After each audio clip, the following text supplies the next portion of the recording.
Welcome to another Down the Rabbit Hole video. Do not adjust your set. I am intentionally filming with the camera at this angle for a specific reason. We're talking Star Trek. We're aboard the Enterprise. And I was very curious about a thing that's from the very first season of the original series. And I was going to do a whole video about, like, what was this? Was this a mistake on camera? Was this a script issue, etc.? But in researching for it, I discovered the very logic behind what I was going to argue is flawed. So I thought, let's do a little video about how I personally went down a certain rabbit hole when it comes to Star Trek.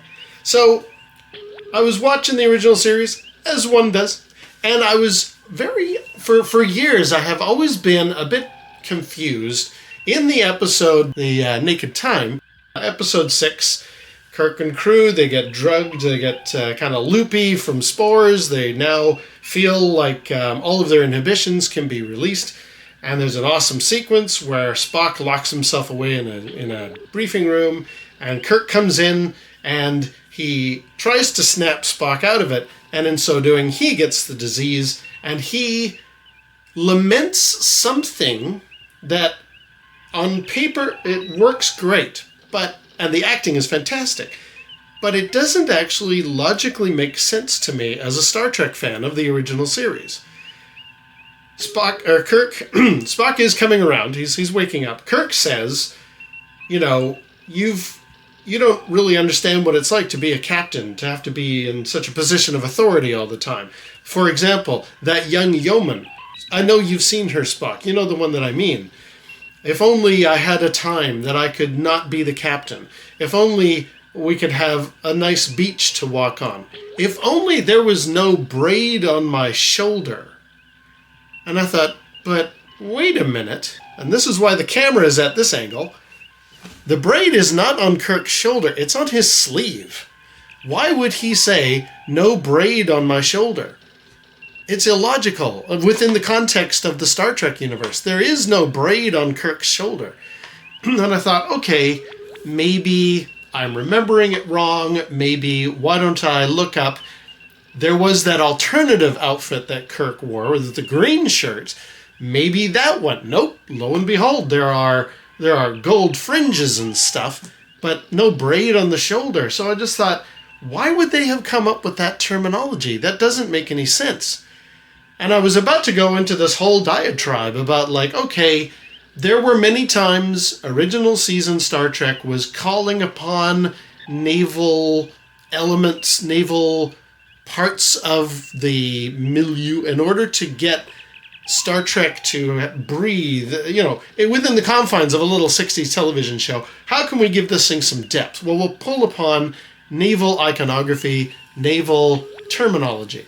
One great example I always thought is anytime there was a court-martial or an important sequence, they would bring out the bell and they would bang the bell 3 times in succession, about 3 times. And I always thought that was really silly because it slows down the pace of the scene. Why are you guys doing this? This makes no sense. And I just thought to myself, you know what?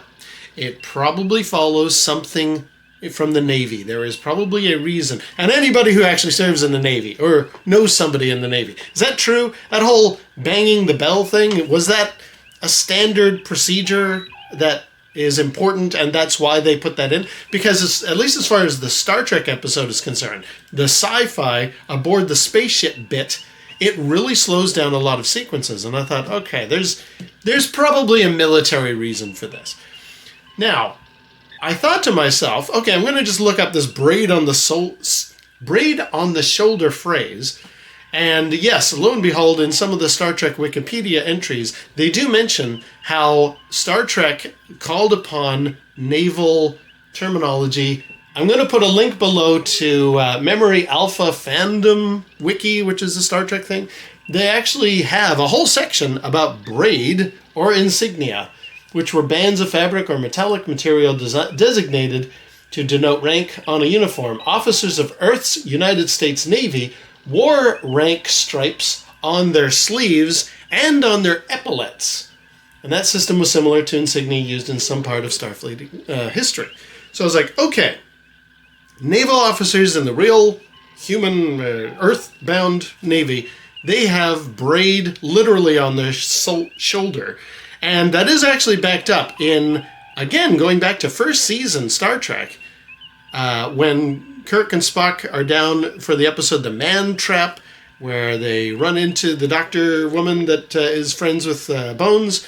Dr. Crater is there, and he and Kirk are having this little argument early on in the episode where Kirk is having to say, look, like it or not, Professor, as commander of the starship, I'm required to do some stuff. And immediately, Dr. Crater barges in and says, oh, to show your gold braid to everyone. You love it, don't you? And again, I thought, yeah, gold braid on his arm, not on his shoulder. Where's this shoulder idea come from? And again, that's got to be that naval inspiration. That's got to be where that's coming from.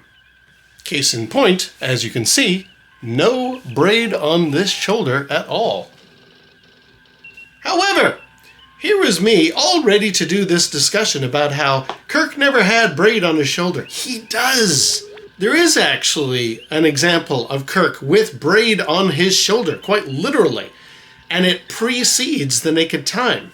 In the episode The Enemy Within, where Kirk gets split in half into the good Kirk and the evil Kirk, there is the first appearance of the green alternative shirt, which I'm sure from the point of view of that episode's writing, it just made sense. We need something to designate good guy Kirk from bad guy Kirk. You've got the evil, quote unquote, Kirk, the lusty one, the one that goes after Yeoman Rand, the one who's getting drunk in the hallway. That one is still wearing this standard yellow uniform that we're all aware with Star Trek. But how do we designate the good Kirk, the one who is sympathetic and kind and compassionate? Well, let's throw in the green shirt. Now, apparently that was not actually originally the purpose for that episode or for that shirt. You would think, okay, it's to designate good and bad from Kirk. They had always had in mind a green shirt or an alternative to this jacket, to this uniform shirt. A friend of mine, Richard Arnold, who used to work on Star Trek, I had this conversation with him years ago. I was like, well, obviously they made the green one so that you could tell good Kirk from bad Kirk. And he was like, no, actually Gene Roddenberry had always wanted to show the captain in an alternative jacket. It's just there never really was a reason to sew one together until the episode, and we're only 4 episodes in with Enemy Within. It seemed like the perfect opportunity. Now is the time to put on that shirt. And as you have seen from these pictures, in that particular version of the green shirt, Kirk has braid on his shoulder. That was the only, in fact, that's the only shirt, that only variation of that green shirt where Kirk actually has green on there, or braid on his shoulder. All the other times it's kind of stitched around the waist or around like the insignia that's on its side. There are many other, I think even the V neck has got gold in it, but there's no more of this insignia on the shoulder and in any other appearances for that green shirt. So that was me thinking to myself, okay, Captain's uniform of the original series with braid on the sleeve, like we know from the military, from the Navy. When Kirk says in the episode Naked Time, and also when Dr. Crater talks in The Man Trap, that you love walking around with braid on to show off to everybody, that worship, that high response or that high regard for braid of the military grade is actually not necessarily the one on the sleeve.